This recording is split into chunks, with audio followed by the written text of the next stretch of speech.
Finally, tonight, some of the best brass musicians in the country will come together next week for Remembrance Day. Here's Cheryl Hall again.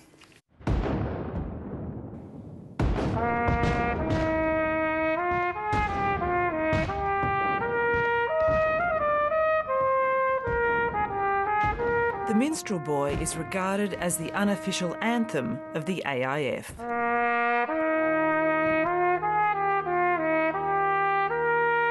It was played in France at the Battle for Villers-Bretonneux on this cornet by a young private from Ballarat.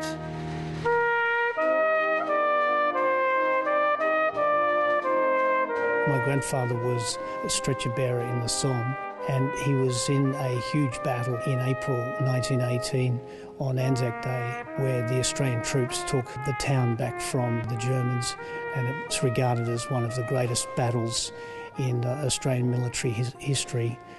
But unfortunately, he suffered a severe gas attack in that battle, and he was gassed and blinded and suffered severely from that for the rest of his life. The story of Private Nigel Ferguson is known as The Glass Soldier.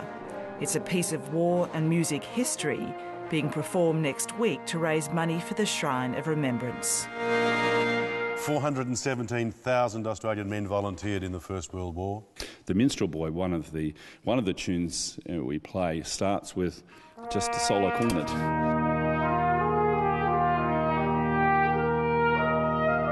And then all of a sudden we had this enormous sonority of magnificent brass playing.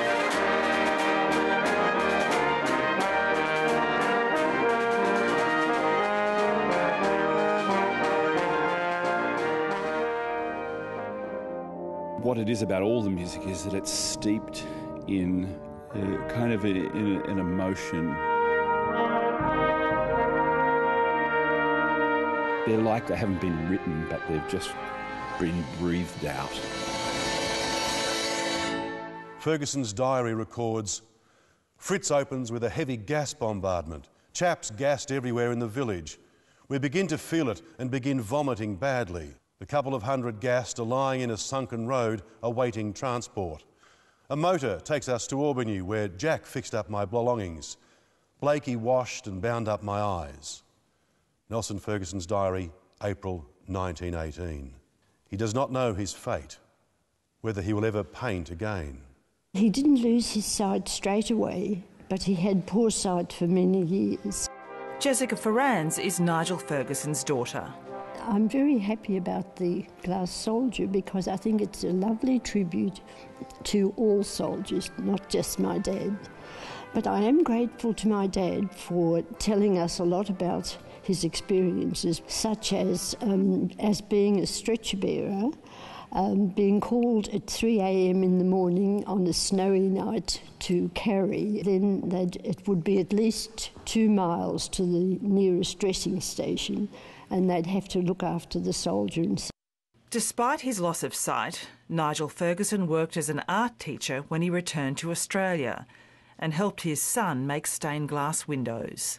The big prisms of light are a symbol for the hope of the future. In 1968, my grandfather regained his eyesight through the miracle of a corneal transplant. So he was able to see these incredible windows, and indeed some of the windows that he had seen back in France in 1918.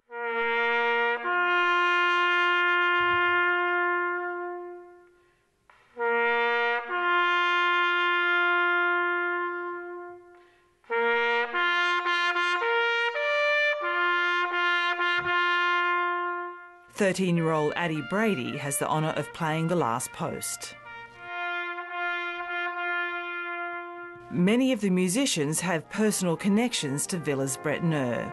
David FARRANDS is another grandson of Nigel Ferguson, and Principal MSO trumpeter Jeff Payne lost 2 great-uncles there. Although it's a long time now, it's necessary for people to understand the sadness and also the wonderful aspects of the war times, because we're still having war times.